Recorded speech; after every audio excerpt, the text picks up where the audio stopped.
Don't we live in an interesting time today when a day that the prophets saw anciently, that's the day in which we live. We're seeing certainly an increase of storms and need to be prepared on how we respond to these storms. Last year we had two major storms. Florence came through and devastated parts of the Carolinas, and then you had Michael come through and devastate part of Florida. It was a remarkable experience to manage and see the church's process in preparing for and responding to two storms that overlapped each other, and to see the number of saints respond to the call by providing service that provides hope in a time of chaos and calamity. I had the privilege of spending a little time with Elder Bednar as we went through and with these storms, and he said this. He says, order arises out of chaos because of the priesthood. Order arises out of chaos because of the priesthood. I see that time and time again.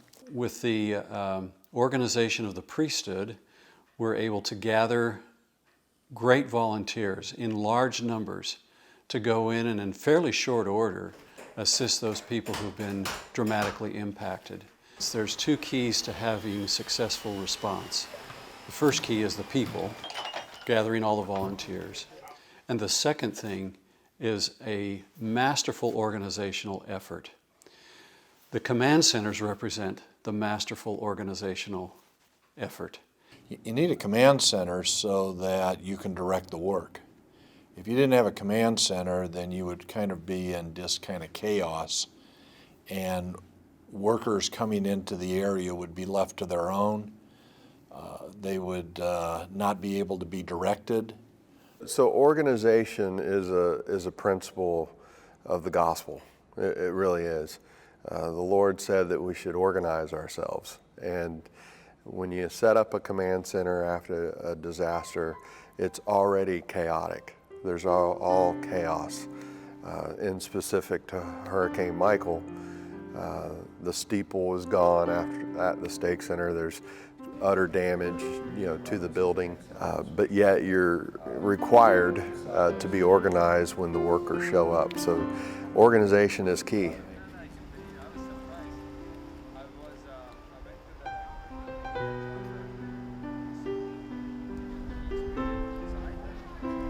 Florida was probably the first place that command centers really took hold.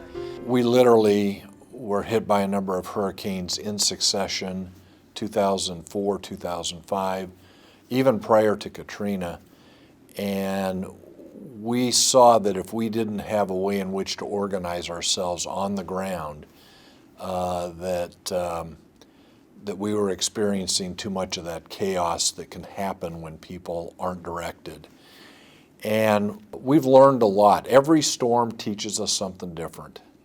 And from that learning, we have captured that learning over time, published a number of different documents that the church has helped us do. And over time, we have fine-tuned, and we're still fine-tuning how we do things, always trying to look for a better way in which to do it. Part of my calling and responsibility is I act as an unofficial liaison between the National Hurricane Center and church headquarters and the Storm Prediction Center and church headquarters. And I monitor both facilities 365 days a year.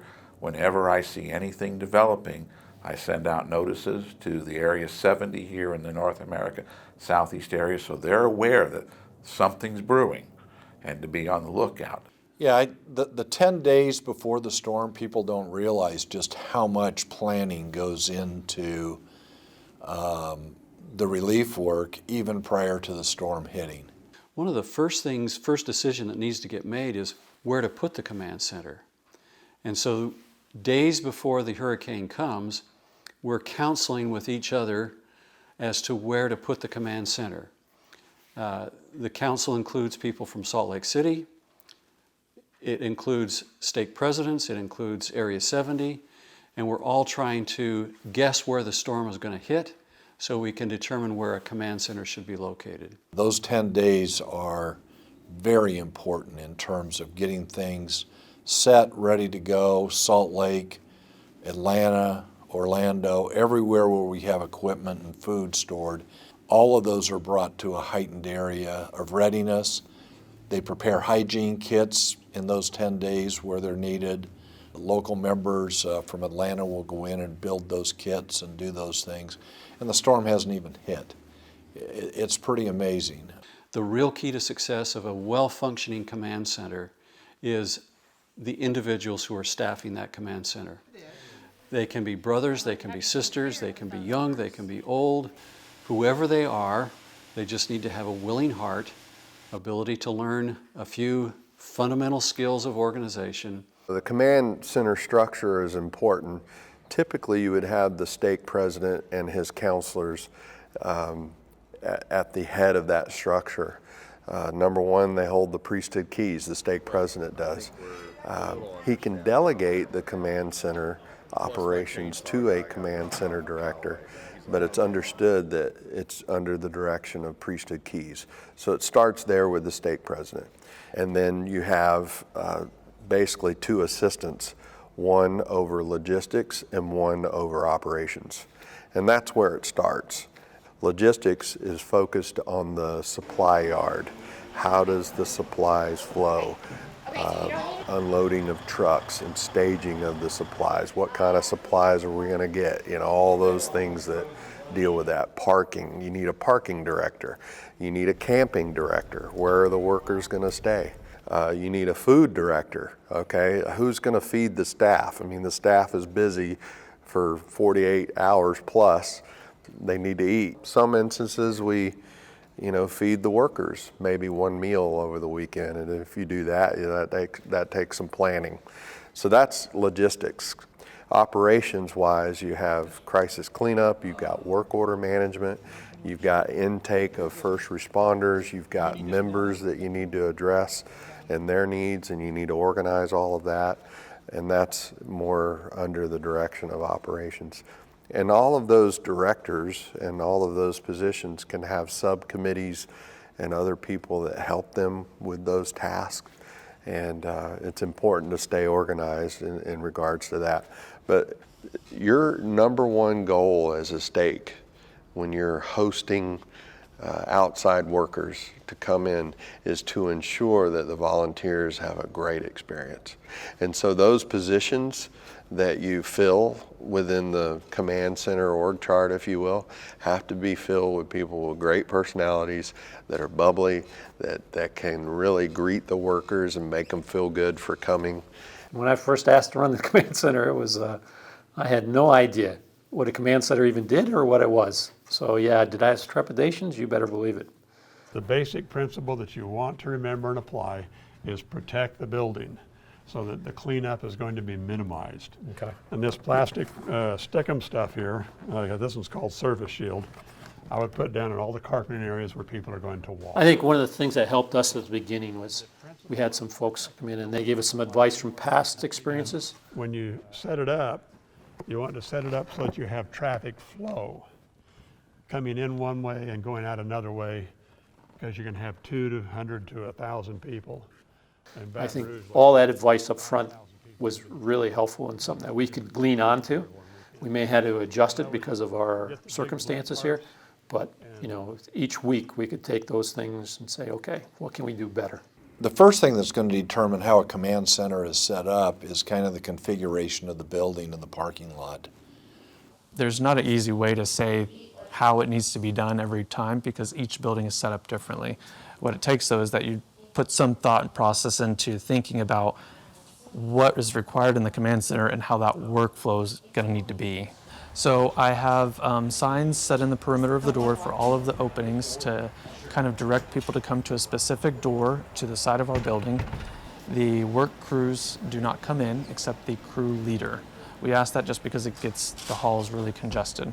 So the crew leader will come through the back door. They will go into the main area where I train them, give them guidelines and paperwork as to what they need to be doing. They get that, they go to the logistics center, get their work orders, There are some muck outs that need to be done. All right. That should keep you busy if they're there. From the logistics center, they'll go to the supply room here. And then from here, once they gather their supplies, they'll go out their exit doors with their supplies and their teams. Now, if you see handwritten notes on there, it's because I have already spoken to them in advance and they know we're coming this week. The idea is that a command center is like a drive-through restaurant. You get what you need, all the information that you need, the equipment that you need, and then you're in and out. And the faster we can do that and turn them around to get to work, the better, because the value is where they're out working versus sitting in the command center waiting for us. One of my favorite sayings by President Monson is, when the time for decision has arrived, the time for preparation is over. And so when you get there Friday night, you need to be prepared to make the decisions, to give out the work orders, and to help your teams get where they need to go. They want to work. They don't want to spend time messing around with administrative items. They want to get out there. They want to cut trees down. They want to muck out houses. They want to help somebody. And so our effort was to make sure that they could help people as quickly, as soon as possible, and as long as possible. And I think you'll see in Florida we do it a little differently, where we have supplies on the outside of the building in order to speed up the process of workers checking in, getting their assignments, or at least initial assignments, and getting supplies and in and out. How a command center is set up is largely determined, is this going to be a large command center serving a huge number of workers, upwards of 1,000 plus? And if it is, then our first choice is always to set up a command center outside the building. You just can't have that many people coming into a building and be efficient. Having them drive through the parking lot in a double side-by-side situation where they're almost consistently moving. You've got people directing traffic and helping to distribute equipment, literally as the line snakes through the parking lot, coming in one area and going out the other side of the parking lot. Just having the team leaders go in and interface with the command people to obtain work orders, to get training, for instance on crisis cleanup, if necessary, while their workers are gathering up equipment, so that hopefully they're not at the command center very long. It's two-cycle oil. He mixes 50-1 with the gas. If the command center is a smaller command center, depending upon the location, depending upon the neighborhood, sometimes it's advantageous to set up the command center inside the building, inside the gymnasium. Some parking lots just aren't conducive to setting it up outside. But for the most part, most of our command centers are high throughput, high volume command centers in Florida.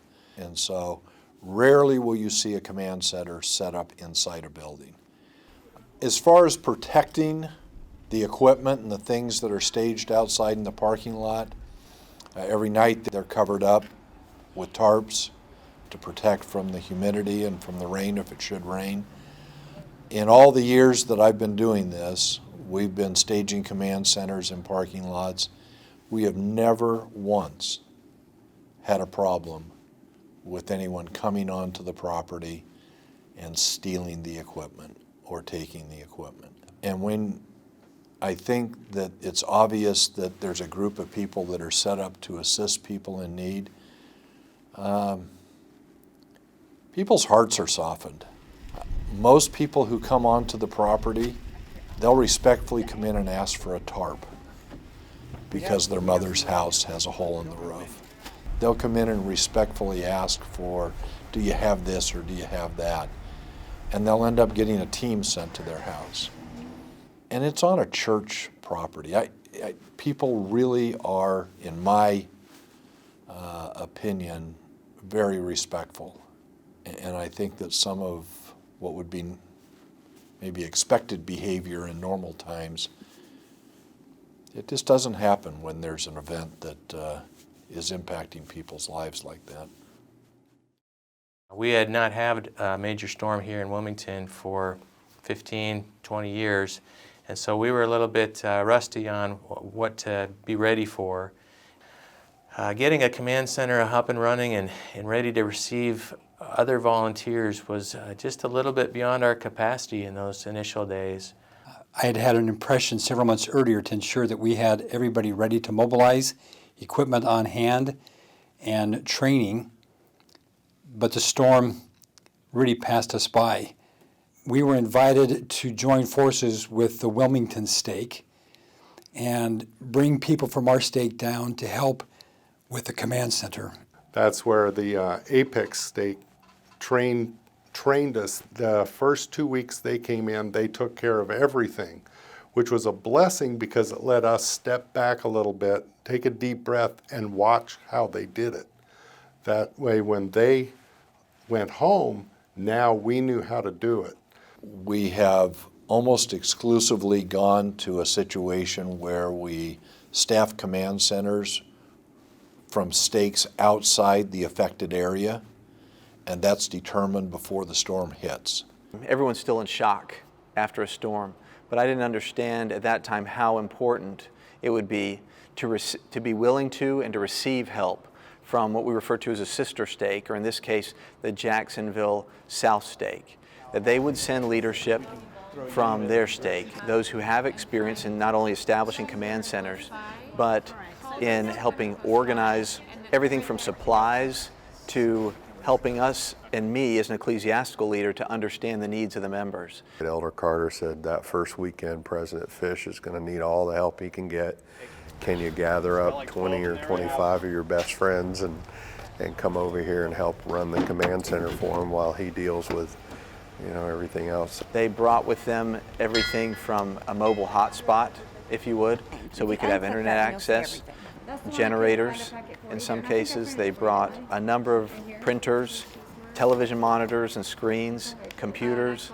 I love the sister stake idea. It was great to know that we had all those resources there ready to go, because those that are impacted are going through a process themselves, trying to process all of this that's going on. This is their home. And so I think in this case, Elder Harding was hoping that with some fresh members from another stake, they could just come in and get to work and relieve that stress from the stake that was impacted. That was one of the things that Elder Thompson told me and suggested, is that you'll want to have a sister stake concept because the devastation of the local stake is so significant. Oftentimes they can't operate a command center. Here's a key concept, additional key concept of a sister stake is that, number one, I talked about it being a help if you've got to evacuate your saints. Number two, it's helpful if you need to provide that command center support. The third piece of this that I just feel really strongly about is it provides additional training. It provides a backup of training and knowledge so that as additional storms come, as people move or whatever, we have excellent trained people to respond to storms, not just in a few key stakes, but we have a depth of training, a deep bench that goes back now into other stakes that can help in responding to these storms. Being in the command center, you see the people come back, from the work, and you see the happiness on their faces, and you see the fact that they know that they're doing something positive for someone.